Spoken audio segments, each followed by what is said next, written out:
Última aula, hein? O último tempo aqui juntos nesse período. Eu vou tentar fazer então Vou tentar não, eu farei um resumo do capítulo 7, do capítulo final. Sei que ficaram algumas coisas para trás, mas numa outra oportunidade a gente pode olhar o sermão como um todo, em mais detalhe, não é? Então vamos começar. Veja, o melhor ficou para o final, então você tem algo aqui especial, isso é mérito da minha esposa, não é meu. Então você pode ganhar algo desse aqui. Sim, tem tudo aquilo que você não pode comer, mas eu trouxe assim mesmo. Tá? Aí, como a gente brinca, a gente dá para a criança. Não é isso? Quando a gente não pode comer, a gente dá para a criança. Vamos lá, queridos. Capítulo 7, vamos aterrissar no capítulo 7 de Mateus. O capítulo 7, então, registra aqui o que a gente pode chamar de, entre aspas, muitas aspas, um último trecho do Sermão do Monte. Nessa ocasião, né? O Senhor Jesus não terminou, ou parou, ou encerrou os ensinamentos dele nesse momento. Quero dividir com você que é normal você for estudar e perceber que há pessoas que entendem que Mateus teria aqui, então, juntado, feito uma coletânea de alguns outros ensinos do Senhor Jesus e colocado aqui como o que nós chamamos de capítulo 7, ou ao final do Sermão do Monte. Eu não penso dessa forma. Eu entendo que é muito fácil você, estudando, perceber que tem uma linha que une, mesmo que ela seja discreta, que você tenha que estudar para perceber, mas tem uma linha que une todo o trecho e capítulo ao que o Senhor Jesus está ensinando. Okay? Esse é o meu ponto de vista. O Senhor Jesus claramente passa a falar aqui no capítulo 7 sobre relacionamentos. Então, é uma área fácil da gente tratar, que é relacionamentos, e com pessoas, né, que dificulta um pouco mais. E ainda relações de juízo, que ele passa a mencionar e dizer como a gente deve agir em diversas situações. Então, eu gosto bastante desse trecho, não diferente dos demais. As situações continuam a ser comuns aos discípulos, ou costumam ser comuns aos discípulos e a nós. E o Senhor Jesus, de uma maneira muito carinhosa, coloca situações práticas, do tipo assim: você não entendeu, então eu explico, eu vou dar exemplo, que a gente brinca hoje, quer que eu desenhe? Como se o Senhor Jesus estivesse aqui, então, colocando exemplos de uma maneira bem fácil de nós entendermos o que ele está explicando, o que ele já explicou.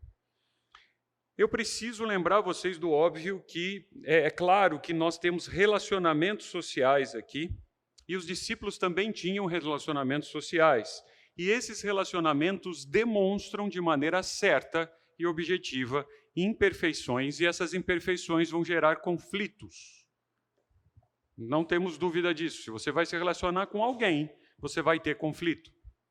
Não há um relacionamento 100% perfeito ou apaziguado. Aí vem a questão: como então deve ser o comportamento de um discípulo, de um servo do Senhor, no meio a conflito, em relacionamentos e decisões? Nós precisamos tomar decisões e relacionamentos. E muitas vezes os relacionamentos são quebrados por decisões, ou você toma decisões erradas baseadas em relacionamentos ruins. Eu entendo que o Senhor Jesus dá instruções claras aqui do como é que a gente se relaciona. Nós hoje, talvez mais do que qualquer outra época da história, nós estamos nos relacionando com pessoas dos mais diversos tipos. E nós temos hoje um recurso que os discípulos à época, os ouvintes do Senhor Jesus da época, não tinham, que é um plus, um advanced, um turbo nos recursos, que se chama rede social. O Senhor Jesus não passou por isso, os discípulos de lá não passaram por isso, mas o conceito, a ideia é a mesma. Então, o que você faz? Eu quero chamar a sua atenção. Desculpa se eu estou falando óbvio para você, mas eu preciso dizer isso. O que você faz de um relacionamento pessoal deve ou deveria ser o que você faz num relacionamento por um meio eletrônico, ou por um meio virtual, ou por uma rede, o nome que você queira dar. Ok? Porque eu vejo pessoas, servos do Senhor Jesus, que são de um jeito pessoalmente, de outro jeito virtual, se assim pode chamar, né? Agora, não vamos entrar nesse assunto de multiverso, etc. Né? Depois esse assunto é divertido, mas nós não vamos falar de avatar, nada disso. Mas tem uns cristãos aí que gostam de um avatar, na verdade. Ele se pinta, faz um outro formato e sai para o mundo, assim como agente secreto nas mídias sociais, como um avatar. né? Mas não é o assunto aqui da gente aqui agora. O assunto é que a gente se relaciona. Como é que a gente lida, então, com alguns pontos críticos de relacionamento? O capítulo começa com o seguinte versículo, com uma ordem. Não julgueis, ponto. É um imperativo, não tem aqui nenhuma condição. Ele está dizendo não julgueis. Para que não sejam julgados, pois com o critério com que julgardes, sereis julgados, e com a medida com que tiverdes medido, vos medirão também. Então, olha, não julga, tá? Mas se você julgar, aí ele dá exemplos, começa com exemplos. Por que vês tu o argueiro no olho do teu irmão? Sim, eu gosto dessa tradução, essa tradução é a Revista Atualizada, essa é a única tradução que é inspirada, é mentira, né? Mas eu gosto bastante do que outras traduções. Ela tem palavras que exigem que a gente estude, né? Porque se eu perguntar aqui o que é um argueiro, eu vou constranger alguns, talvez você não saiba. Então, pelo menos faz você pegar o dicionário e aprender, porque você lê e não sabe o que é a palavra, você não entendeu o exemplo. Desculpa a cutucada, tá? O argueiro no olho do teu irmão, porém, não reparas na trave que está no teu próprio. Ou como dirás a teu irmão, deixa-me tirar o argueiro do teu olho quando tens a trave no teu? Hipócrita.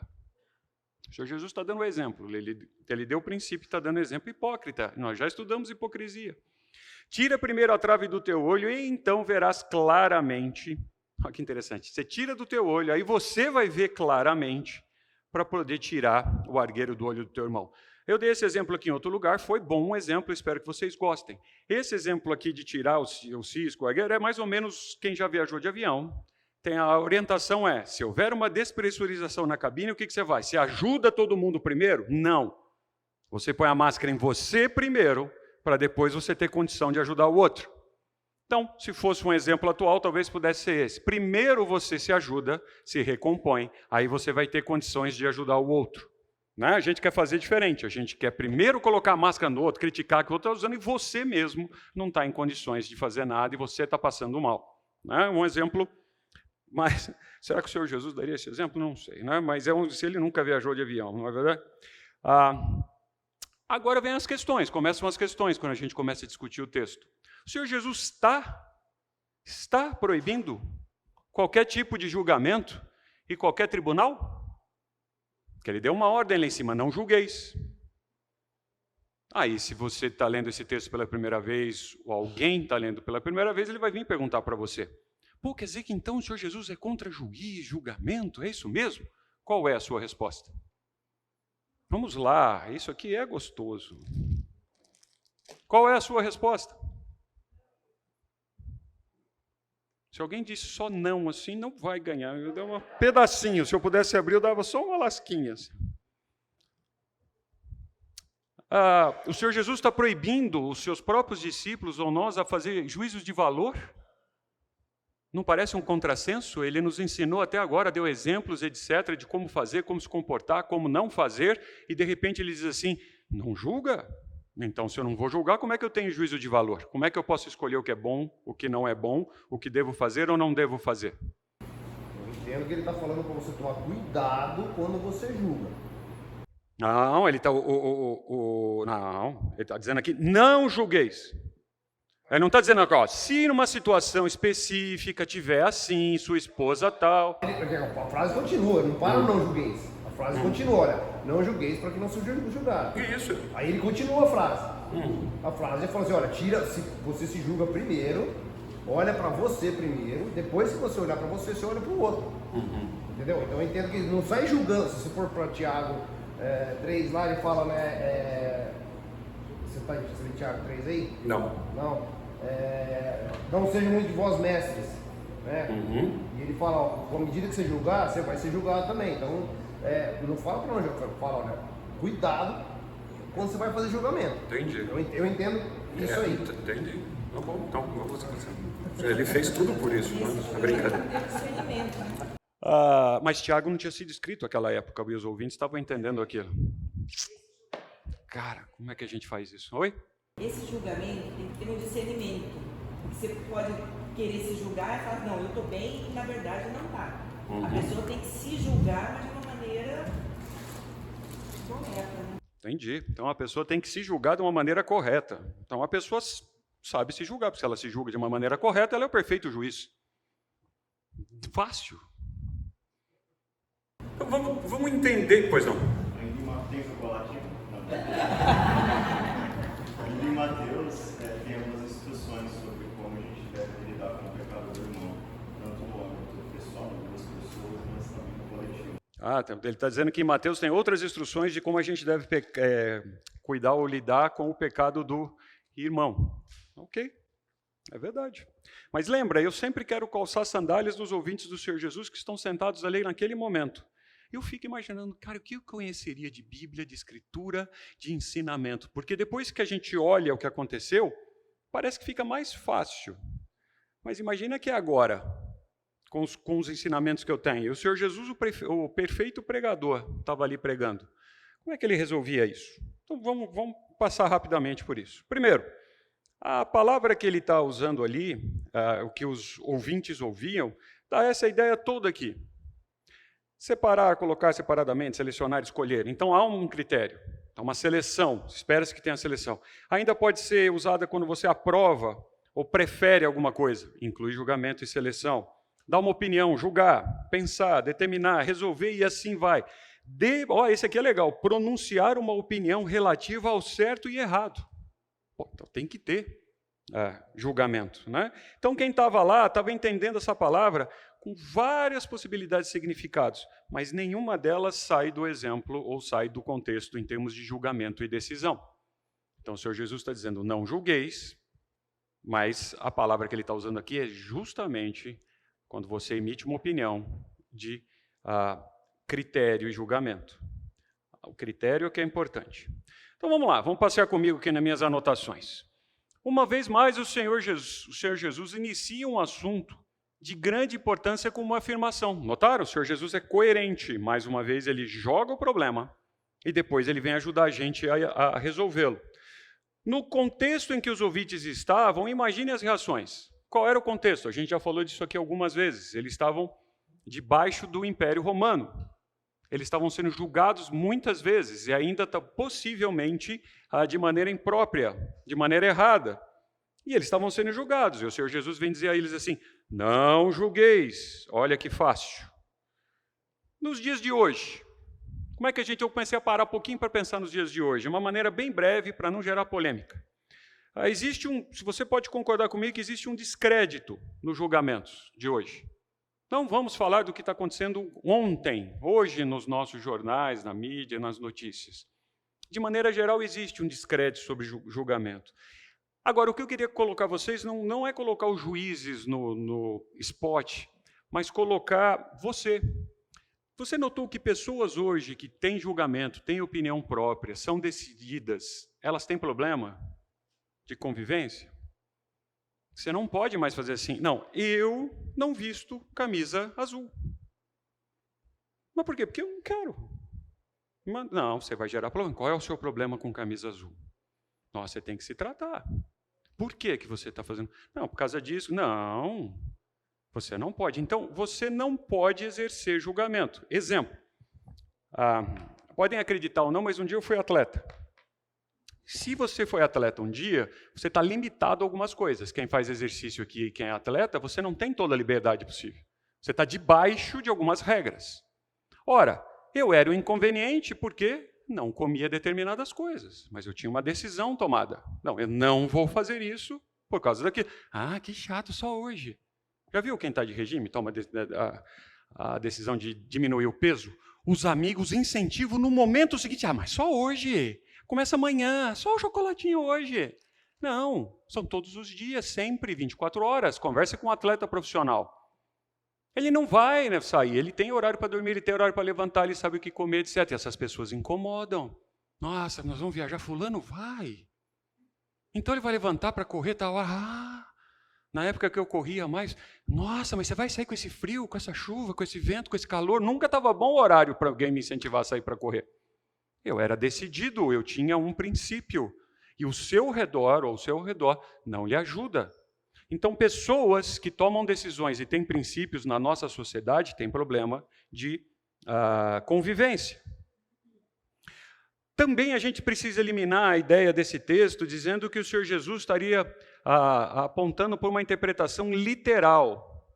Então, como eles estavam sendo dominados, certo? Como eles estavam sendo dominados, o Senhor Jesus estava dizendo, não, então não julga, não tem problema, fiquem passivos, ovelhinhas, vocês estão debaixo do Império Romano, não arrumem encrenca. Não é isso que o Senhor Jesus estava dizendo. Em nenhum momento na história dos evangelhos a gente vê o Senhor Jesus pedindo para qualquer discípulo não cumprir as leis de César. Lembra? O mais famoso é dar a César o que é de César. A gente não vê nenhum exemplo do Senhor Jesus dizendo não paga o imposto, não faz isso, desobedeça a autoridade, faz isso. Não. Julgamento.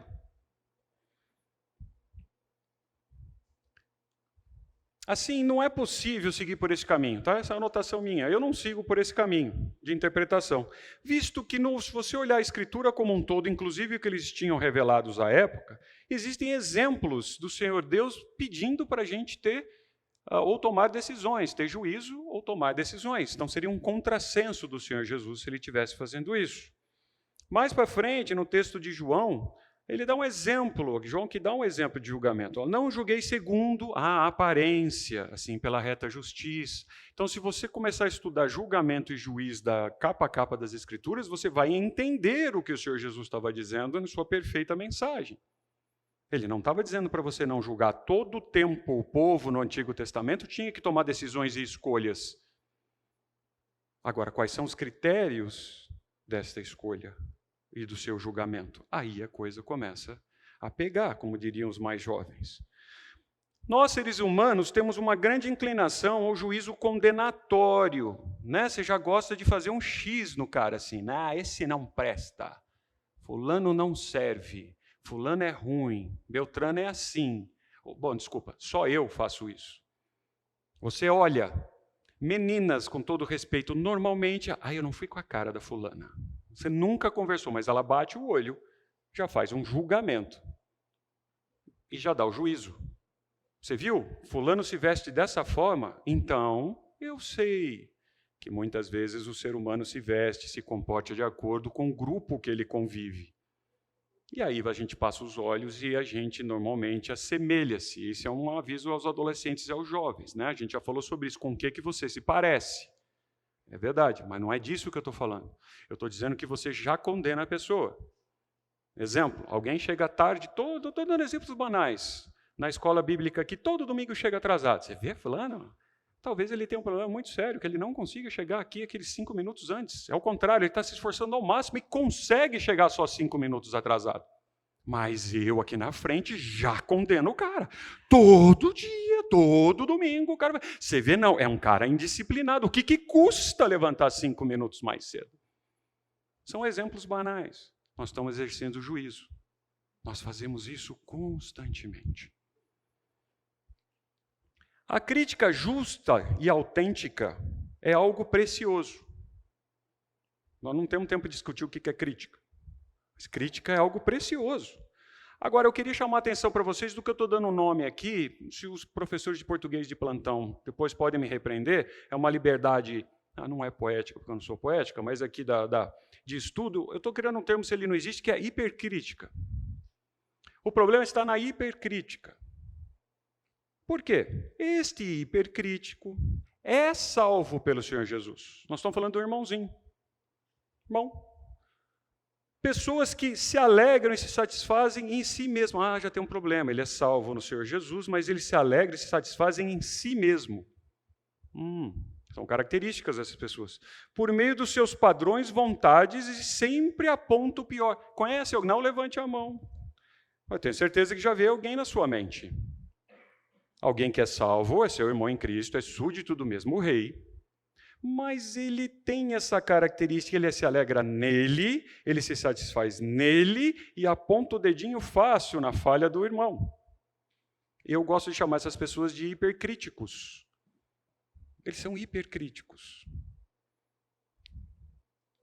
Destaco um conceito formado, formado anteriormente. O que a gente, é que eu uso a palavra aqui só preconceito, mas preconceito hoje parece que já dá um problema. Não, você vai falar de preconceito? Não, preconceito é um conceito formado anteriormente, certo? Você tinha um conceito, você se formou anteriormente, então é um conceito anterior ao que você está vendo agora. Só isso não é palavrão, é um pré-conceito. E esse conceito pode mudar. Não tem problema. Mas isso é um pré-conceito. Então, quando você desjulga, emite juízo de alguma coisa que você tinha por aqueles dados, você fez um julgamento, então você tem um pré-conceito. Eu já mudei meu conceito de alguma coisa. E eu mudei, então, o que era pré-conceito, mudei o meu conceito. Então, ele usa pré-conceitos em lugar de aplicar o que a Escritura aponta como critério. Esses são os hipercríticos. Porque eu acho. Ele não estuda as Escrituras. Conversa com o hipercrítico. Ele não vai conseguir te convencer com as Escrituras abertas. Ele vai dizer que tem o livro tal, que ouviu o pastor tal, que sabe de tal, que o pai ensinou tal, etc. Mas ele não tem a habilidade de abrir as Escrituras e conversar com você com o texto bíblico. Para você arrazoar com ele e bater um papo com o seu irmão. E por que não assumir e mudar a sua postura? Não, ele é hipercrítico. Não é? Eu e você, nós somos culpados dos nossos próprios juízos. Olha que interessante. Nós somos culpados ao expressar-nos sem ter conhecimento de uma situação e não submetermos os critérios ensinados nas Escrituras. É isso que o Senhor Jesus está dizendo. Você está julgando alguém aqui sem saber o que está acontecendo. Eu já fiz isso muitas vezes. Você não sabe o que está acontecendo, você não conhece o problema, você não está nos sapatos da pessoa. E você já vem com a crítica.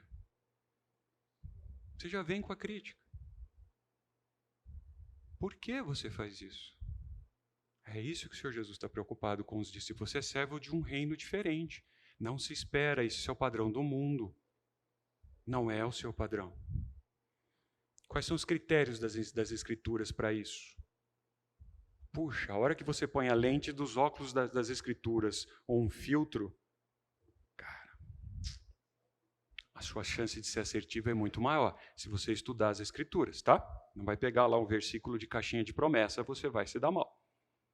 Mas estude as Escrituras, arrazoe com o bem, sente com a pessoa. Por que não fazer? Por que fazer? Como discípulos do Senhor Jesus, se faz necessário e precedente não tomar o lugar do Senhor Deus. Você já percebeu que você toma o lugar de Deus quando você julga ou condena alguém? Quem é você? Quem sou eu para tomar o lugar do Senhor Deus para julgar alguém? Por isso que o texto está dizendo, com critérios que julgar, você vai ser julgado. Ele não está pensando nos outros, a gente aplica isso para os outros, né? Se eu vou fazer isso para o fulano, então fulano também vai fazer isso. E eu não entendo o texto dessa forma. Quem tem o pleno julgamento, quem é o juiz perfeito é Deus. E você vai tomar o lugar de Deus para julgar e condenar alguém? Eu não.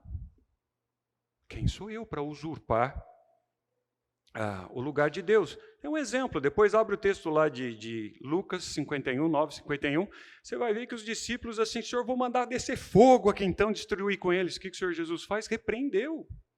Não falou, não, é isso mesmo, vamos matar mesmo, vamos acabar. Não, repreendeu. Tiago e João aqui estavam querendo ser os juízes e executores. Leia o texto, entenda o contexto. Jesus fala, não, isso não cabe a vocês. Não. Ao julgar e condenar pessoas, esses hipercríticos usurpam, então, o direito exclusivo de julgamento de Deus. Nós, súditos do Rei Jesus, por não apresentar este comportamento, ou a gente apresenta um comportamento diferente por onde a gente passa, nós deveríamos ser agentes e mostrar uma crítica inteligente. E essa crítica deveria trazer o quê? Luz para a sociedade. E o salzinho, o gostinho. Nós já vimos isso. Então, a sua presença, quando você emite uma opinião, ela deveria trazer luz e tempero. Quando você expressa seus valores. E não ser um hipercrítico e condenar a pessoa. Gente, eu não sei vocês, mas isso para mim é muito difícil. Extremamente difícil. Não só aqui no meio de vocês, no nosso meio, mas como fora dos muros. É extremamente difícil. você participar de conversas, participar disso aqui, e muitas vezes eu fico calado, vocês sabem disso, já dei esse exemplo. Dura é quando a pessoa pergunta, e Elcio, o que você pensa? O que você acha? Às vezes o assunto é polêmico e eu brinco. Eu entendo que não é a hora, posso ser até um covarde nesse momento, se vocês assim quiserem me dizer, mas eu brinco com a seguinte resposta, não, eu não acho nada porque eu não estou procurando, querido, e mudo de assunto. Porque são assuntos de valores, etc., de vida. O que você acha? Eu faço isso, eu faço aquilo? Quem sou eu para dizer para a pessoa, numa conversa de baixo, o que ela deve fazer ou não fazer, se ela está certa ou está errada? O que você acha, Elcio? Agora, tem momentos que são critérios exclusivos das Escrituras, eu conheço as Escrituras, eu obedeço, eu digo, eu não concordo, eu não faço assim, eu não penso assim. E aí, o que tem? Conflito. Né? Porque normalmente as pessoas perguntam para você já esperando uma resposta que elas querem ouvir. Pois não. Mas nessa hora, quando a pessoa faz a pergunta para você, você acha que você conhece o princípio que está lá.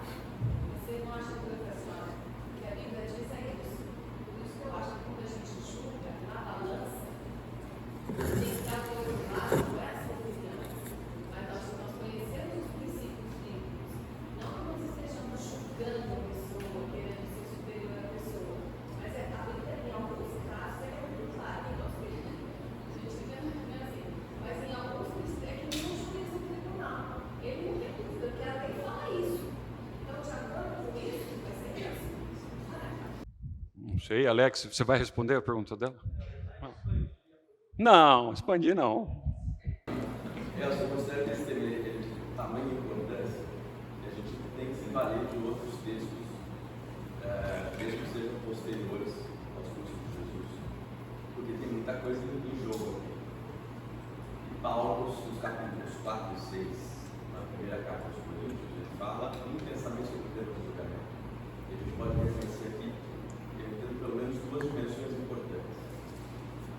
No capítulo 4, ele diz o seguinte, versículo 4: embora em nada minha consciência me acuse, nem por isso justifico a mim mesmo. O Senhor é quem me julga. E aí diz algo interessantíssimo. Portanto, não julguem nada antes da hora devida. Esperem até que o Senhor venha. Então, nós vamos o seguinte: não julguem. O Senhor vai vir, você tem que esperar. Mas o Senhor vai vir para julgar o quê? Ou quem? E aí ele continua dizendo o seguinte: ele trará à luz o que está oculto nas trevas e manifestará as intenções dos corações. Então aqui você vê Paulo dando uma orientação que é: não julguem as intenções. Intenções serão julgadas pelo Senhor, portanto vocês estão fora disso. E a gente já tem uma orientação muito prática para nós. Mais à frente no versículo 6, ele diz algo que parece ser um consenso. Porque ele diz o seguinte: vocês não sabem que haveremos de julgar os anjos? Nós vamos julgar. Quanto mais todas as coisas dessa vida. Então nós iremos julgar as coisas dessa vida. Portanto, se vocês têm questões relativas às coisas dessa vida, designem para juízes os que são da igreja, mesmo que sejam os menos importantes. E antes disso, ele vai falar o seguinte: como haveria eu julgar os de fora da igreja? Não devem vocês julgar os que estão dentro, Deus julgará os de fora. Então aqui a gente conhece pelo menos duas dimensões. Intenções não devem ser julgadas pelo povo de Deus. Deus fará isso. Jesus vai voltar e ele vai julgar isso. Nós julgaremos. Inclusive julgaremos os anjos. Portanto, ele fala: se você não é capaz de julgar um conflito dentro da igreja, você vai estar qualificado para julgar os anjos. Portanto, desenvolvam algo, mas a gente não julga de fora. A gente julga os daqui, seguindo a metodologia que o Senhor Jesus estabeleceu. Avalie primeiro o seu comportamento naquela área, veja se você está habilitado e então estabeleça o julgamento. A gente não pode colocar a questão do julgamento dentro de uma dimensão só. A gente pode falhar em algo importante.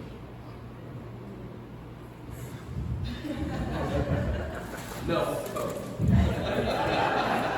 estou de regime. Mas dá para o Luiz Henrique. Assim, sim, Alex. A gente fosse fazer um estudo sobre juízo aqui, tem este. E tem outros aspectos. No tempo que eu tenho, na brevidade que eu tenho aqui, sim. Mas o que eu estou querendo chamar a atenção aqui em tudo que você falou tem ali o que a gente acabou de dizer. Eu não posso tomar o lugar de Deus, eu não posso usurpar de Deus o lugar do juízo, eu não posso julgar de acordo com os meus padrões. Mas eu tenho que, indo no contrassenso, o Alex usou exemplos aí da gente não julgar. Mas a gente tem, sim, que tomar julgamentos e decisões. Então, esse aspecto de julgar do Alex é perfeito. Não tem o que eu... Mas é um aspecto, é uma visão do prisma. Tem um outro aspecto que a todo tempo a gente tem que, sim, tomar decisões e ter julgamentos. Então, é um assunto difícil. Por isso que eu disse que no começo é difícil, porque nós estamos passando aqui, pegando um avião e passando por cima dos pontos turísticos. Então, apontando, lá tem isso e tal. É legal a gente descer de carro, fazer uma trilha a pé e ir parando para olhar isso. Ok? No exemplo que o Senhor Jesus traz aqui, ele faz uma parábola, né? Ele conta uma historinha, ele dá um exemplo. Todos os seres humanos, mesmo os salvos por meio do Senhor Jesus, estão contaminados pelo pecado. A gente já deu exemplo lá do pecado do pedaço de carne ou da picanha, como queira. Então, nossa mente, o nosso coração está contaminado em amplitude e profundidade, 100%, inclusive nos nossos critérios de julgamento. Nós estamos contaminados. Então, o Senhor Jesus traz um exemplo fácil para aquelas pessoas lá entenderem, talvez para a gente aqui hoje, que é assim, veja, eu estou apontando um cisco, estou vendo uma situação no olho de uma pessoa, enquanto tem uma trave no meu olho. Essas são as palavras que as pessoas lá estavam entendendo. Realmente é um cisquinho, uma fagulhinha, o argueiro é algo muito pequenininho, é um pedaço de alguma coisa muito pequeno, enquanto você tem literalmente uma trave. E eu vejo pessoas fazendo isso constantemente no dia a dia. Então, você tem um problema, às vezes, maior do que o do seu irmão, e você está acusando lá o cisquinho no olho dele, né? Então, para a gente ser criterioso, quando a gente vem estudando juntos, o argueiro aqui é só uma lasquinha, tá um pedacinho, um galinho, uma lasquinha mesmo. A gente pode até traduzir isso como um cisco, né? Enquanto uma trave, quem estava vivendo lá, era uma viga mesmo. Então, o Senhor Jesus está dando um exemplo assim, contrapondo ideias de algo muito pequenininho, né? Se entrou um cisco no seu olho, às vezes você até pede para outro, você entrou aqui, vê se você vê alguma coisa que você mesmo não está vendo, contra algo gigantesco, até impossível de acontecer, de ter uma trave nos seus olhos. Então, o Senhor Jesus está chocando as pessoas que estão ouvindo com esse exemplo. Veja, o ponto está na seguinte forma.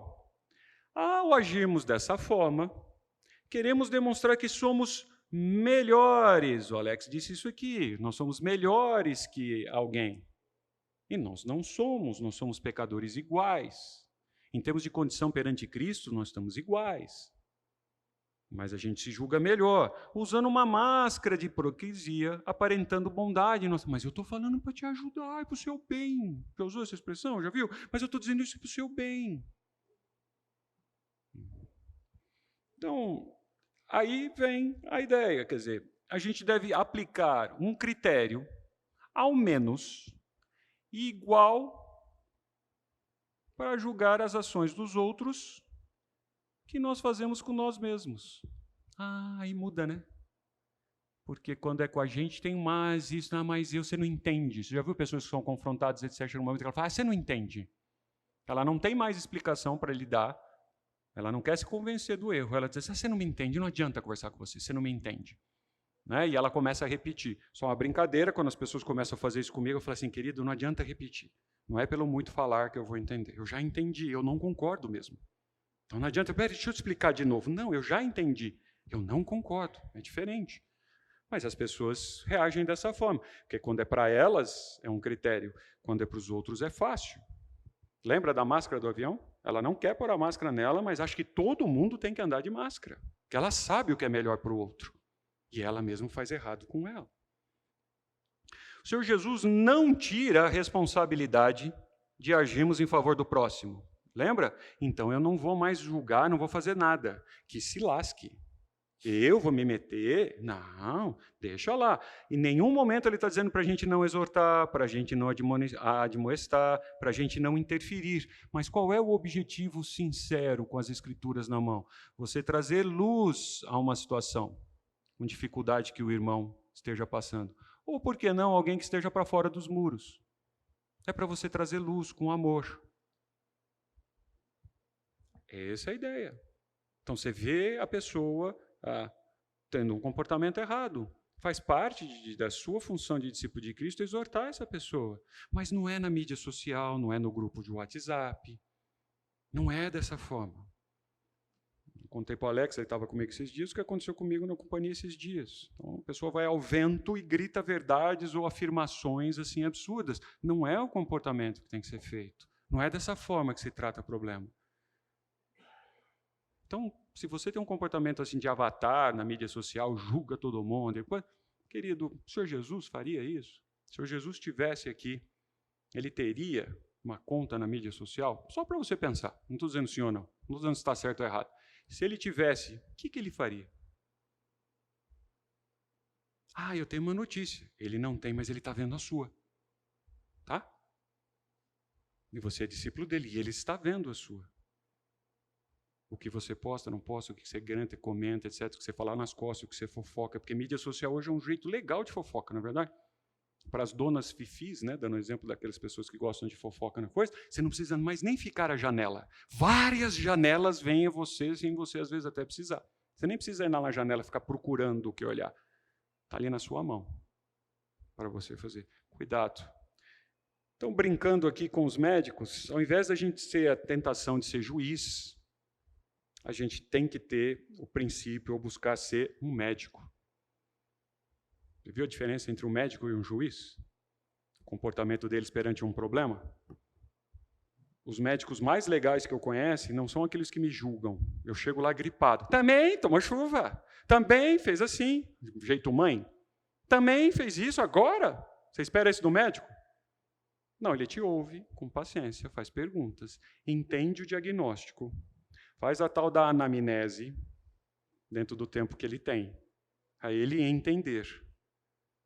Aí ele vai te dar um tratamento buscando a cura. Ele não te julga. Normalmente os médicos não julgam. Ele pode até pensar, também o cara fuma, tal, não sei o que tem, agora está com problema no pulmão, está tossindo, está reclamando. Não, mas ele não está ali para julgar, ele está ali para orientar. Querido, não faça mais isso. Se você tomar esse hábito, você vai ter isso, vai acontecer isso. Está acontecendo isso na sua vida porque você tem feito isso. Então, qual é o tratamento? Deixe de fazer isso, faça isso. Você vai colher esse resultado. E depois, normalmente, o que faz? Examina depois de novo, para ver se o tratamento está dando certo. E muitas vezes, tem médico aqui, eu estou indo além da minha capacidade, mas não é só para ver se o tratamento está dando certo, é para ver se o paciente está fazendo o tratamento. Senão ele vai até dizer que está fazendo e não está dando certo. Não, querido, você não está fazendo. Você quer que mude. Né? Então, a gente vai sair para o intervalo. Pensa um pouquinho. Você age como juiz? É esse o que você quer ser? Eu quero ser juiz, mandar, decidir, etc. Ou eu quero ser como médico que toma decisões, tem critérios, busca a melhoria do outro, alerta, admoesta, exerce mudança na vida da outra pessoa? O que a gente quer ser? Em cima. Intervalo. Vamos caminhar para o fim do sermão do Senhor Jesus, e ele traz novos exemplos para nós. E ele começa a colocar exemplos da vida cotidiana das pessoas que estão o ouvindo, algo que para eles é fácil, talvez para você não, que não é um construtor, a gente tenha mais dificuldade, mas para as pessoas que estavam ali, elas entenderam perfeitamente, o exemplo do Senhor Jesus. O texto diz assim: todo aquele, pois, que ouve estas minhas palavras e as pratica, preste atenção, todo aquele que ouve. Então, tem duas ações aqui. Existem pessoas que ouvem. Existem pessoas que ouvem e existem pessoas que praticam. Não necessariamente quem ouve pratica. Será comparado a um homem prudente que edificou sua casa sobre a rocha. E caiu a chuva e transbordaram os rios, sopraram os ventos e deram com ímpeto contra aquela casa, que não caiu, porque for edificada sobre a rocha. E todo aquele que ouve essas minhas palavras continua ouvindo e não pratica. Então, tem dois tipos aqui de servos. Será comparado com um homem insensato, tolo, que edificou sua casa sobre a areia, e caiu a chuva, aconteceram as mesmas coisas, e caíram a chuva, transbordaram os rios, sopraram os ventos, e deram com ímpeto contra aquela casa, e ela desabou, sendo grande a sua ruína. Duas pessoas, comportamentos diferentes, em situações iguais. Então aqui já fica claro, não é porque você estuda as Escrituras e ouve as Escrituras que a sua vida vai ser necessariamente mais fácil. Vão ter ventos, vão acontecer as coisas na sua vida. A gente já falou isso aqui algumas vezes, que fique claro isso. Mas a diferença está em quem pratica. Esse é o ponto, o diferencial que o Senhor Jesus está dando. E ele está dando um exemplo que para nós, de novo, pode ser difícil, mas naquela época, até hoje é lá sim, mas hoje está pavimentado, foi construído, mas imagina você isso no deserto, imagina você isso num terreno arenoso. O que mais tinha lá é a chance de você construir casa em cima de areia. O mais difícil era você construir a caixa em cima de uma rocha. Então, quem estava ouvindo estava falando assim, olhava e via assim, nossa, só tem areia aqui. Eles tinham até técnicas para descobrir aonde construir e buscar as rochas, porque a hora que você olhava era tudo areia, o que para nós é difícil esse exemplo. Mas então exigia um esforço da pessoa a encontrar onde estava essa rocha, examinar e construir a casa. Porque a vontade que dá é, tem um terrenão aqui, eu vou lá e construo aqui mesmo. A gente deve estar pensando no nosso relevo, na nossa forma de construção aqui hoje. Não se aplica ao exemplo que está sendo dado aqui. Imagina a dificuldade que eles tinham de achar rocha onde construir em algum lugar que não fosse areia. É o contrário. A ideia, então, aqui da palavra que o Senhor Jesus diz, né? Então é alguém que é sábio, inteligente, prudente, atento ao que vai fazer. Então não é alguém tolo, não é alguém que não busca habilidade. O exemplo que a gente pode dar aqui é esse assim, só para ilustrar. Então veja, eu tenho uma casa construída sobre a rocha e tenho uma casa construída na areia. Eu gosto de pensar que a da areia aqui, inclusive, ela tem mais detalhes, ela é algo assim mais rebuscado, inclusive, do que aquela sobre a rocha, que demonstra um pouquinho mais de simplicidade em termos de construção. A de baixo até parece um castelo, a outra não, parece uma casa mesmo. Na verdade, esta casa, nesse desenho, é um farol, tá bom? Mas eu estou usando isso como instrução. As duas estão sofrendo as mesmas ações do tempo, mas a consequência na vida dessas casas, nas casas não tem vida. A consequência na construção dessas casas, no prédio, é bem diferente.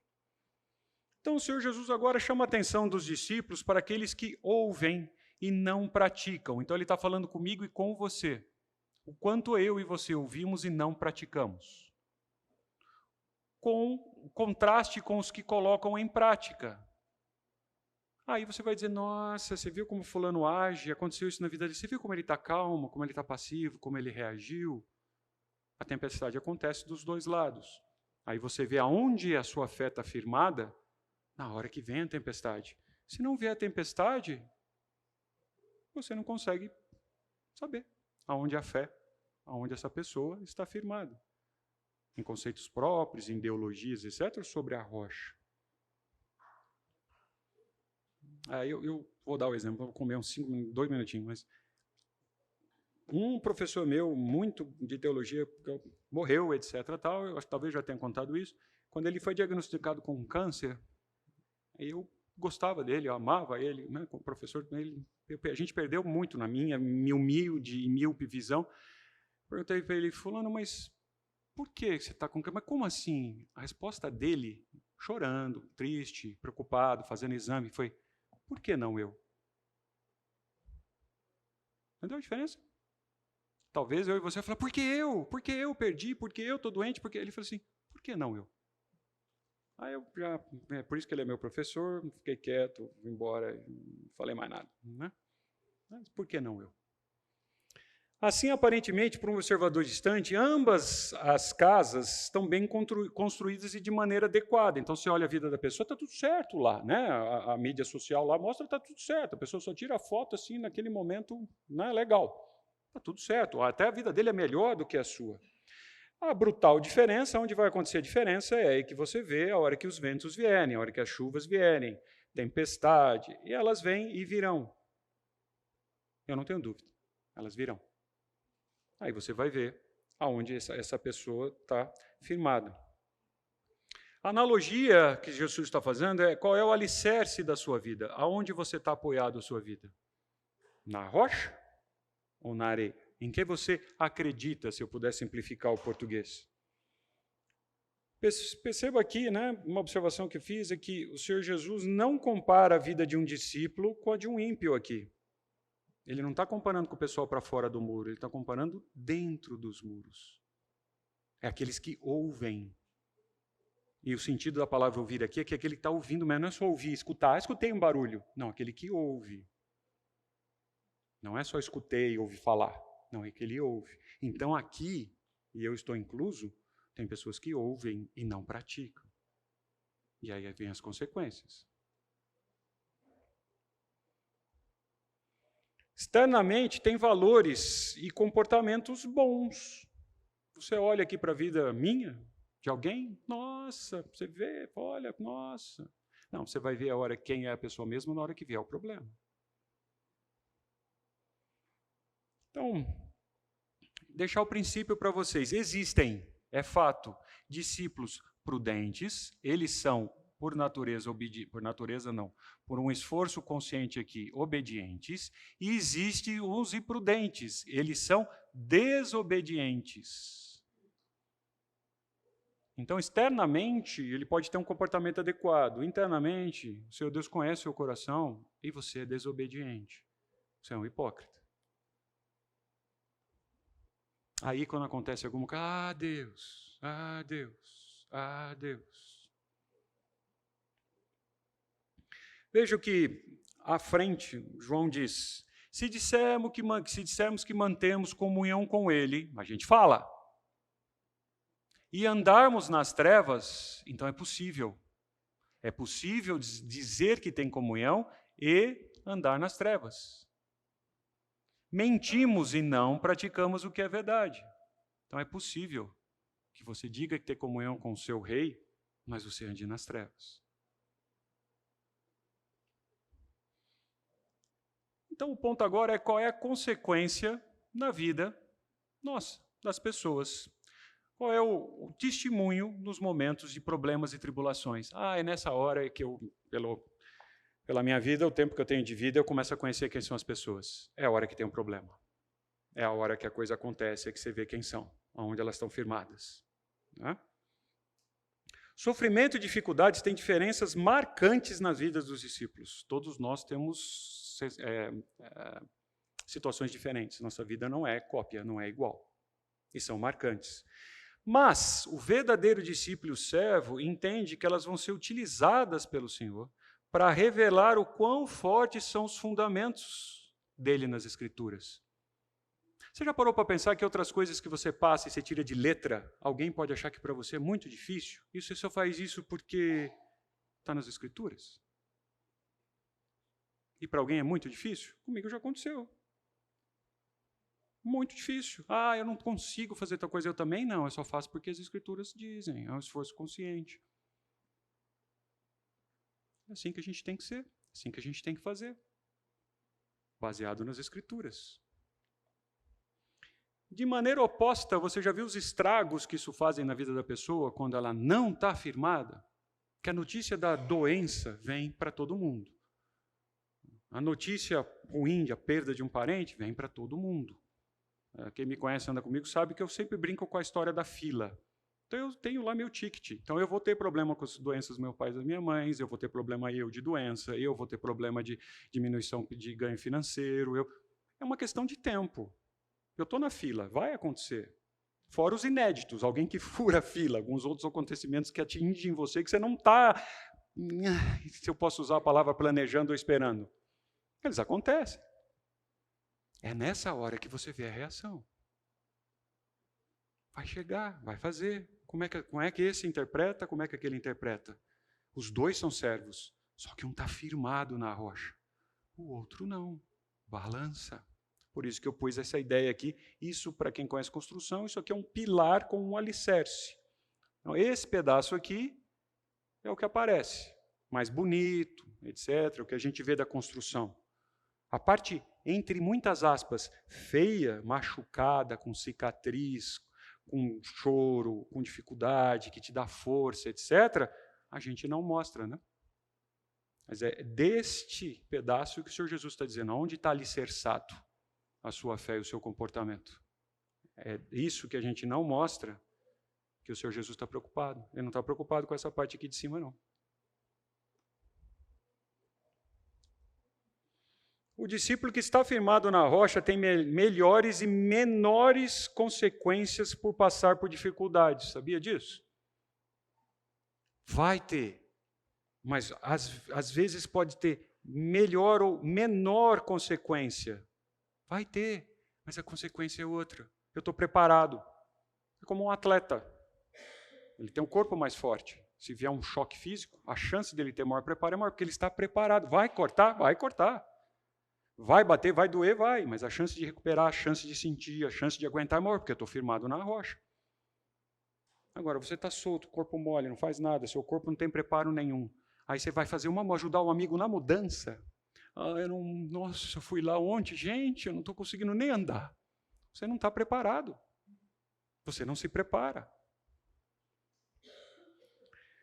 O que foi semeado entre os espinhos é o que ouve a palavra. Já vimos isso aqui no sermão do Fernando outro dia. Porém, os cuidados do mundo e a fascinação pelas riquezas, olha, os cuidados do mundo e a fascinação pelas riquezas sufocam a palavra, inverte os valores. E fica infrutífera. A sua vida não tem o fruto verdadeiro. Mas o que foi semeado em boa terra e que ouve a palavra e compreende, este frutifica e produz em 100, etc., que é uma ilustração. Então, você quer ver quem ouve a palavra, que frutifica, que está mudança, que tem valores, etc., você vai ver isso na hora que vier os problemas, as dificuldades. É nessa hora. Para você refletir um pouquinho. Devemos exercer nossa capacidade crítica de julgar. Por favor. Não saia daqui imaginando que não vou julgar, não vou fazer. Nós devemos. Qual é a diferença? Eu usei animal, tá? Para não comparar com outra pessoa. Qual a nossa diferença entre os animais? É que a gente devemos fazê-lo de maneira generosa. O animal não faz, né? O animal faz assim, eu vou atacar, vou fazer. Ele faz, ele não tem dó. Né? Você acha que o seu pet tem dó de você. Desculpa, não é o assunto, mas ele usa você a todo tempo. É invertido. Você é escravo do seu pet. Tá bom? Sim, você não gostou do que eu disse, mas pare para pensar. Ele manda em você. Aí eu vou para casa porque ele está me esperando. Aí eu tenho que ir lá dar comida. Não vou dormir porque ele falou, vou deixar a TV ligada, vou gastar a grana de TV, porque ele não pode ficar sozinho. É só o meu pensamento, você não precisa concordar comigo. Tá bom? Mas é por isso. E o animal não está nem aí para você de verdade. Ele está buscando o conforto próprio, ele é um animal. Seja ele qual for. Ok? Então, por isso que eu pus aqui a expressão de animal, para a gente não comparar com uma pessoa, porque tem gente que faz isso com a gente. Mas aí ia ser mais difícil o exemplo. Né? Então, eu estou usando um animal. E nos colocamos na posição de Deus como único e verdadeiro juiz. Essa é a ideia, nos colocar na posição de Deus. Então, você é tão ou mais crítico com você mesmo do que você é com os outros? Não levante a mão. Então, primeiro é o seguinte, eu sou crítico comigo mesmo. Aí depois, eu uso um critério até mais suave com o meu irmão. Isso aqui não é autocomiseração, minha vida é ruim mesmo, eu sou péssimo, não, eu sou ruim, não é isso. É o critério que você usa para você. Quando você preserva as verdades do Evangelho, ou melhor, quanto você preserva as verdades do Evangelho como um tesouro precioso. Ele é um tesouro precioso. Quanto é que você preserva? É um tesouro, sob sua responsabilidade. Onde estão fincados os alicerces da sua vida? Realmente, onde estão fincados? Pode tudo acontecer, pode fazer, eu estou firme aqui, daqui não saio. Mata, arrebenta, acaba, uma tragédia que for. Daqui eu não saio, não estou dizendo que é bom. Mas está fincado, daqui eu não saio. E aí uma brincadeira, né? Qual a sua reação quando a casa treme? Que a casa vai tremer. E qual vai ser a sua reação? A sua, não estou falando do outro. Quando a casa treme, qual é a sua reação? Vamos em frente. Terminando o sermão, o Senhor Jesus, quando acabou de proferir essas palavras, estavam as multidões maravilhadas com a sua doutrina, porque ele as ensinava como quem tem autoridade e não como os escribas. Fantástico. Tinham outras autoridades religiosas que ensinavam, faziam. E as pessoas estavam maravilhadas. O que me leva, eu gosto de olhar assim, que como o Senhor Jesus não está trazendo nenhuma revelação nova, ele está explicando, eles falam assim, nossa, eu já tinha ouvido esse assunto, mas não desse jeito. Ah, já tinha ouvido falar disso, mas não, nossa, nunca tinha pensado isso. Já escutou alguém esclarecer a Bíblia com você, a palavra de Deus? Você olha assim e fala assim, eu já olhei esse versículo tantas vezes, não tinha visto. Gente, de onde esse cara viu isso? Comigo já aconteceu várias vezes. Você olha o texto, olha, não tinha pensado nisso. Então, é essa impressão que eu tenho, é a minha impressão daqueles ouvintes. Para alguns pode ser algo inédito, realmente, está ouvindo pela primeira vez.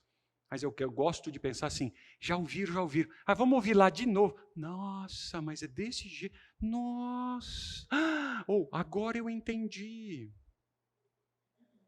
O Senhor Jesus falava com quem tinha a autoridade sem citar outros, né? Os ouvintes, então, desse sermão maravilhoso, ficaram maravilhados por ouvir as palavras de quem verdadeiramente tem autoridade. Só que você é discípulo dele, quando você fala alguma coisa das Escrituras, você tem autoridade? Ou você é um hipercrítico, hipócrita, e falar é fácil, eu quero ver você fazer? Já usou expressões do tipo, não, mas eu sei o que é bom para você. Mas para você mesmo não se aplica, né? Não, mas é que no meu caso, né? É bom, mas no meu caso, não. Não faz isso, come direito, faz isso. Não, mas no meu caso, não. Hipócrita, hipercrítico. Foi natural, então, a comparação desse mestre com os outros contemporâneos ao Senhor Jesus. Olha onde o Senhor Jesus estava. Ele estava sendo comparado com muitos ali que ensinavam também. Os ensinos expostos pelo Senhor Jesus foram de maneira natural e simples. Então, se você se impressiona com pregadores, ou alguém que fala rebuscadamente, N títulos na frente do nome, etc., eu tomo cuidado. Eu já vi pessoas por onde andei aí, pessoas extremamente simples, incultas, mas que falam de Deus e explicam o Evangelho de uma forma que eu não tenho a mínima condição de fazer. Então você não precisa de título, você não precisa de nenhum pré-requisito teológico para sair dos muros e contar as boas novas. Você não precisa de nada para mudar o seu comportamento num esforço consciente. Não tem nenhum pré-requisito. Não, primeiro, então, eu vou fazer um seminário. Não, primeiro eu vou me formar. Não tem primeiro. Você é servo. É só você servir ao seu rei de acordo com o que ele ensina. Só que para nós, nos dias de hoje, tem um negócio que se chama estudar as Escrituras, conhecer as Escrituras. Eu queria que Deus me falasse. Então, é a palavra de Deus, não é isso que a gente fala, que a Bíblia é a palavra de Deus? Leia. Como um amigo meu, eu conheci no lugar, falava assim, eu quando estou muito assim, eu ponho a Bíblia falada realmente, porque daí eu ouço a voz de Deus, né? Porque senão é uma contradição na minha mente, né? Eu quero ouvir, mas eu vou ler. Então eu ponho, aí eu ouço. É interessante, eu fiz isso já algumas vezes, é bem legal. Né? De você ouvir e saia praticando. Este posicionamento do Senhor Jesus deixou claro que ele era e é o Filho unigênito do Senhor Deus. Você tem dúvida de quem é o seu Senhor? Alguma dúvida? Vamos esclarecer já. Eu posso lhe ajudar, tem muita gente que pode te ajudar, as Escrituras vão nos ajudar. Então, há dúvida de quem é o Senhor Jesus. Então, pensa um pouquinho. Sua vida está construída na rocha ou na areia do mundo? Todos os aspectos emocionais, financeiros, de ideais, de educação de filhos, de você mesmo, o que você come, o que você bebe, o que você põe para dentro do seu corpo, que é uma responsabilidade sua, de mordomia, inclusive. É o padrão que as Escrituras ensinam? Ou é o que o pessoal do outro lado do muro faz? E aí você segue. Você investe o seu dinheiro, que não é seu. Não é legal estudar mordomia. Não é seu, você é um servo. Foi dado para você cuidar, de acordo com o padrão das Escrituras, e para que isso deveria servir, ou de acordo com o que o mundo está dizendo. Aonde você põe o seu dinheiro? Você entesoura seu dinheiro em aspectos financeiros, vou aplicar, porque é para mim, estou pensando no meu filho, na minha mãe, ou os rendimentos do tesouro são para a própria obra do rei? Quando você cuida da sua saúde ou não cuida dela, é de acordo com os princípios bíblicos? Você faz exercício, você cuida do seu corpo físico? Ou você faz que nem o mundo? Ou não faz nada ou exagera ao ponto de passar fome, etc., até anorexia? Qual é o padrão? Aonde você está alicerçado? Como você é e irá? Então, é um ato contínuo. Ser avaliado pelo seu Senhor. Que parece que é uma coisa distante. Não, um dia, dá tempo de eu arrumar. Dá tempo de... Não, agora. O que o Senhor Jesus está pensando de você agora? Qual é a avaliação que Ele tem de você agora? Da sua mente. Agora. Porque você é e será avaliado constantemente. Tem o Senhor Jesus em você um servo fiel? Você é fiel? Uma coisa que o ser humano gosta, talvez especialmente os homens, por uma questão só de jeito, é de fidelidade, né? Quando a gente é traído, tem assim, nossa, o cara me traiu. Então, esse é o conceito de fiel. Você é fiel ou você trai? Você trai o seu rei, que te deu tudo, deu a vida dele, colocou você para trás do muro, você não seria, ele te buscou, ele fez, ele te trouxe. Você trai o seu rei? Ou você é fiel? Mas ser fiel tem um preço. Não, eu pago o preço, eu não quero saber, o meu maior valor é ser fiel. Você tem os ensinos do rei como base e prioridade sobre a sua breve vida aqui nesse mundo? Que nós vimos nesses domingos. Você tem isso como prioridade e base. Base, o alicerce. Lembra do alicerce lá, o fundamento? Ele é a base, é o alicerce. Ou não, né? Eu saio do mundo, eu vou para aí. Não, o de lá é que faz isso. Acho que eu já falei isso em outro tempo junto. O que eu mais vejo é o mundo transformando a igreja do que a igreja transformando o mundo. E é o contrário. Lembra? Nós somos sal e luz. A gente deveria causar mudança. O que a gente vê é de lá para cá a igreja tendo que se adaptar de algumas formas. Não, faz isso, o que tem? Vamos fazer essa moda. Não, só isso, é mais isso. Por que o mundo não faz? Não, realmente é mais isso. Não, vamos mudar aqui e tal. Não, a gente está deixando o mundo. É triste você se conformar e aceitar o mundo do que o inverso. Isso é ser fiel ao Senhor Jesus? Você é conhecido como um verdadeiro discípulo do Senhor Jesus? Na hora que você passa, tá vendo aquele fulano lá? Pô, fulano lá esse é um discípulo. Tá vendo aquele cara? Nossa, aquele cara ali é um discípulo. Não está dizendo que você é perfeito, não está dizendo que você é bonzinho, não está dizendo que você é legal, não está dizendo que você é rico, que você é pobre, que você não tem doença, não está dizendo que você é um discípulo. Você é reconhecido por ser discípulo. E não pelo que você tem, pelos títulos, pelo que você faz, pelas suas habilidades, não, você é reconhecido por ser discípulo. Você é?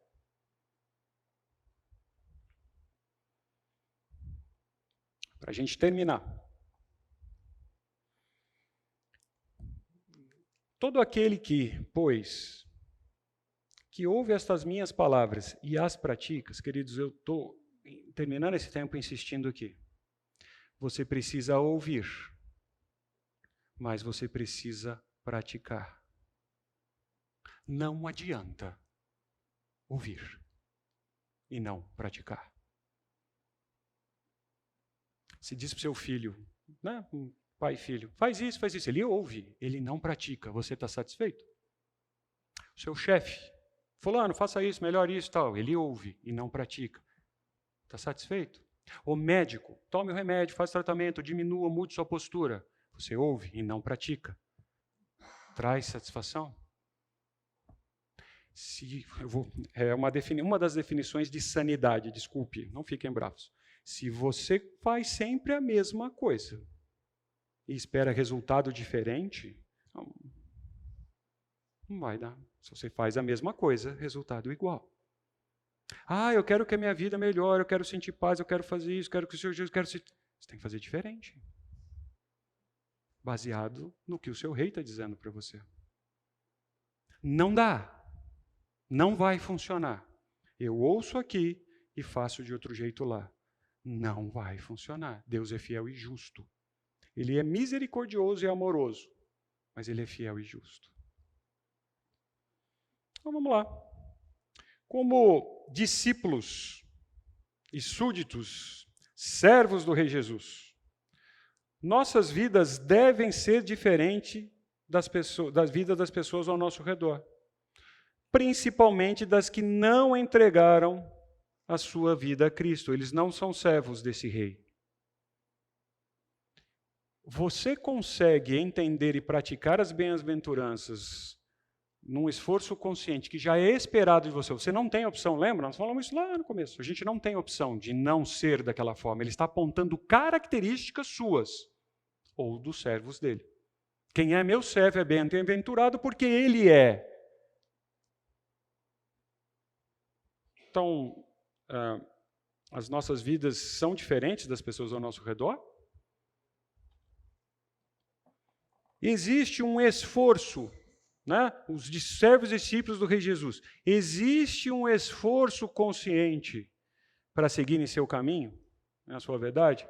É duro, me esforço, eu erro, eu caio. De novo, eu gosto de esporte, os meus exemplos são ligados ao esporte. Quem quer treinar, quem tem um objetivo ali na frente de fazer alguma coisa, cara, tem dia que dá vontade de você desistir, tem dia que dá vontade de você parar, tem dia que eu não vou fazer. O pessoal, lembra que eu estava falando da corrida? O pessoal do lado, não vai correr hoje não, imagina que é isso só amanhã. Não, come o chocolate hoje, é só a festinha do fulano. Você não vai comer o bolo que a mamãe fez? Dá vontade de desistir, dá vontade de fazer. Não, é só hoje. Não, é um esforço consciente. É a minha meta primeira. Você e eu, nós realizamos a obra desse rei, porque a obra é dele, não é sua. Produzindo o fruto que ele espera. Então, o que você faz, como servo dele, produz o que ele espera para quem tem chefe, ou para quem é patrão, ou para quem tem algum tipo de subordinado, para quem tem filhos, você espera que a pessoa faça com o que é seu o que você espera. Você tem um funcionário, você espera que ele trabalhe de acordo com o que você imagina e vai produzir fruto que você espera, não o que ele quer. Ele não pode fazer o que ele quer. Você faz isso com o seu rei?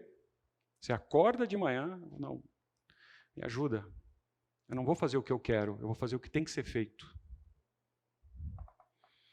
O nosso alicerce de vida tem que estar no fundamento sólido e da obediência da palavra, queridos. Como servo, você não tem opção. Não tem opção. Então, eu vou dar uns minutinhos para você orar, mas eu queria terminar o nosso tempo juntos com essa frase aqui. Isso aqui é do Carlos Oswaldo. E eu estudo e tenho coisas, anotações dele até hoje, eu aprendi muito. Pecador, às vezes ficava mal-humorado, né? Quem convivia mais perto, às vezes usava palavras difíceis, mas eu aprendo muito. E um dia, um dos vários dias, esse dia eu fui na casa dele, saí daqui de Campinas, fui para Atibaia, sem avisar. Toquei a campainha, ele estava daquele jeito que pelo menos o homem normalmente gosta, com aquela roupa bem velha, sabe? Aquela roupa que a mulher não gosta. Né? Então, aquela roupa velha, ele estava lá de um shorts, uma camiseta bem surrada, descalço. Aí ele abriu assim, Elcio, o que aconteceu? O que foi? Eu falei, eu precisava falar com você. Aí ele é o jeito dele, não respondeu, né? Assim, mas acho que pensou, então, por que não me ligou, não mandou, sei lá, e-mail? Aquela época tinha e-mail. Né? Por que não mandou e-mail, não fez? Você veio aqui, não avisou, sei lá o que ele pensou. Mas você vê o que eu quero? Eu falei, não, tá bom, entra. Comecei a falar para ele, conversar e pedir conselho. Chegou uma hora que, sabiamente, ele usou essa expressão. Eu nunca tinha ouvido. Ele fez assim, Elcio. Porque eu falava, eu não entendo, eu queria entender, eu queria fazer, mas por quê? E queria, onde que está na Bíblia? Como é que eu resolvo isso? Aí ele jogou, acho que ele estava cansado, talvez, é tudo da minha cabeça, ele já estava cansado. Aí ele já não queria que eu estivesse lá, eu não sei lá. Mas ele, com uma voz, ele fez assim. Encerramos a conversa ali, daqui para frente foi se despedir e foi embora. Ele estava me enxotando dali, com todo respeito. Aí ele fez assim, Elcio, Deus não nos chamou para entender, mas sim para obedecer. Então, não estou interessado, Deus não está interessado se você entendeu ou não. Ele está interessado na sua obediência. Você vai obedecer o que o rei está mandando? Obedece. Se você entender, é lucro. Mas ele usou essa frase. Eu queria desafiar vocês há uns minutinhos. Fazer algo que a gente não fez nesse tempo de aula. Ore. Pense no que nós vimos aqui todo esse tempo. No que talvez marcou você, algo que mais desafiou você. Dirija um tempinho exclusivo para esse rei. Reconheça. Essa ajuda. Porque a caminhada fora dos muros, para mim, pelo menos, não é fácil. E ele espera de mim todas aquelas características da bem-aventurança. Faça isso. Uns minutinhos e eu termino já com uma oração.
Senhor Deus, muito obrigado, Senhor, porque ainda estamos num país livre, que podemos estudar e arrazoar sobre a Tua palavra.